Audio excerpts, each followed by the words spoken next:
During the fall 2018 semester, I was doing some online classes through a pretty prestigious college, but I knew that I would transfer to my hometown four-year university for the winter semester.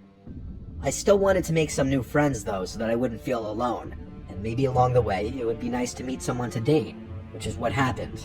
I met this girl through Tinder. She was really cool and we had a lot in common. Long story short, we started dating and we had a lot of fun together.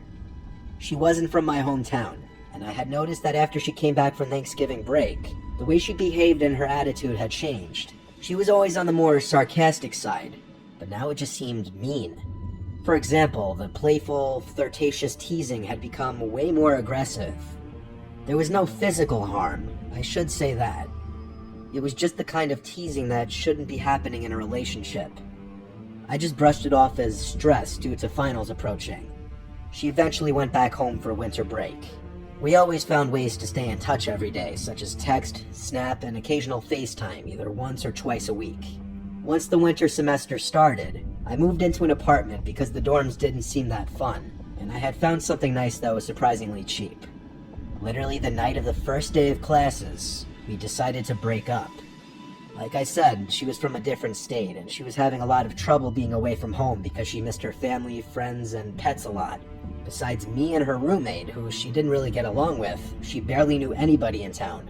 She was just such a shy person, and that's not a bad thing, but like I said, she didn't have a lot of friends to surround herself with, so she just wanted to be by herself all the time. So it was a nice exit out without having to be the one that did the dumping, because that kind of stuff just gives me too much stress and anxiety.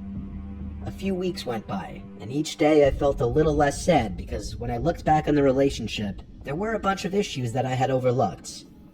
It was the week leading up to Valentine's Day, and I was kind of sad because I had some fun things planned that I wanted to surprise my girlfriend with. I decided that maybe for that week, I would reactivate my Tinder account, really to see if I could get a match and possibly hang out with someone on the holidays so I wouldn't be alone because most of my friends had their own boyfriends and girlfriends. I did about 2 days before the holiday, and I got some matches after a few hours of having the app. I chatted with most of them, and asked what their Valentine's Day plans were. And not to my surprise, they were all going out to bars. Personally, that lifestyle isn't really my thing, it just doesn't seem that fun to me. But I always use it as a last resort, and I wasn't that desperate. Yet. I eventually started texting with a girl named Alex, who wasn't into that stuff either. She would rather stay in and watch movies, which is what I would rather be doing too. She even had the same major as one of my best friends, and was taking some of the classes he was taking. But she didn't know if they had classes at the same time since they had just started, and she was trying to figure out everyone's names. The best way to describe Alex is that she had shoulder-length blonde hair, cute glasses, freckles, and bright blue eyes. After texting for about an hour, I got her Snapchat and we moved the conversation there. I asked if she would want to hang out on Valentine's Day, and she was down. So it was Valentine's Day 2018, which had fallen on the Thursday of the week. Luckily, I didn't have any Friday classes, and Alex said she would skip her Friday morning class so we wouldn't feel pressured to end the night so early. The first part of the night went pretty smooth. We got some McDonald's, saw a movie, and then walked around the downtown area for a while. To spare you the details, we eventually went back to my apartment and had sex, and to be honest, everything went great. She asked if she could spend the night because it was snowing out, and her place was about a 10-minute walk away. So of course I told her she could stay.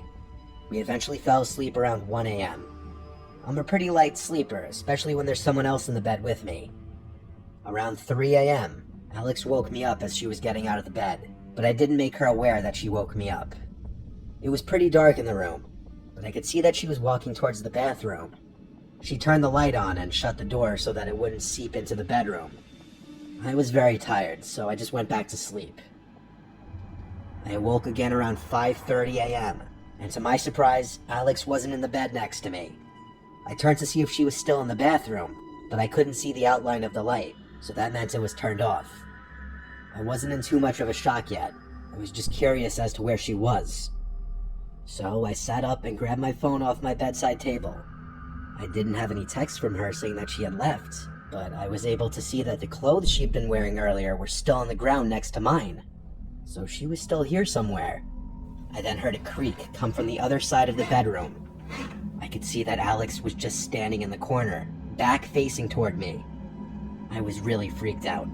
I quietly called out her name and asked if she was okay. but there was no response. I turned on the lamp I had on the bedside table. It didn't create too much light, but there was enough. I got out of bed and walked over to her. She was just standing there, not even moving. I was so creeped out, but I wanted to see what was going on. I gently placed my hand on her shoulder and said her name again, and there was no response. There were 10 seconds of silence, and right as I was about to say her name one more time, she turned around at an inhuman speed and started screaming like a maniac and hitting me. It wasn't the hardest of hitting, but I'm kind of a skinny guy, so it hurt a bit.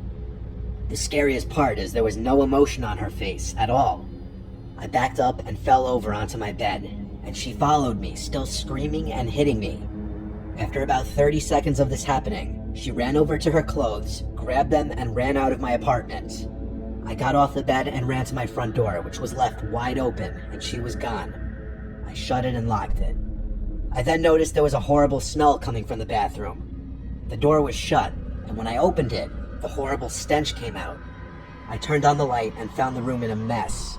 The shower curtain was ripped off, my medicine bag had been thrown on the ground, and my floor was wet. The worst part was that she defecated and smeared it on the mirror. I called the police immediately, and they sent an officer to my place. They asked if they could see her Tinder and Snapchat profile, but of course, both had been deleted. I only had one picture of her that she sent on Snapchat, and I had screenshotted it because it was a cute-looking picture, but she was using a Snapchat filter in the picture. Sadly, there was not really much police could do except take a report and keep an eye open for her in the area. They advised me to have a friend sleep over later that night in case she would try to break in, which is what I did. I called one of my best friends, Rob. He was the one who had the same major as Alex. He came over later that night and I told him the whole story. One of the classes she said she was taking, that my friend was also taking as well, was a pretty small class that only met twice a week. I showed Rob the picture I had, and when I asked Rob if he knew her, he said he had never seen her in class. Rob and I watched a movie and fell asleep around 12 a.m. I awoke around 3 a.m. to find someone trying to open the front door from the other side. After letting it happen for about a minute, it then stopped. I walked over and looked out the peephole, but nobody was there. Nothing has happened since, but it still really freaks me out.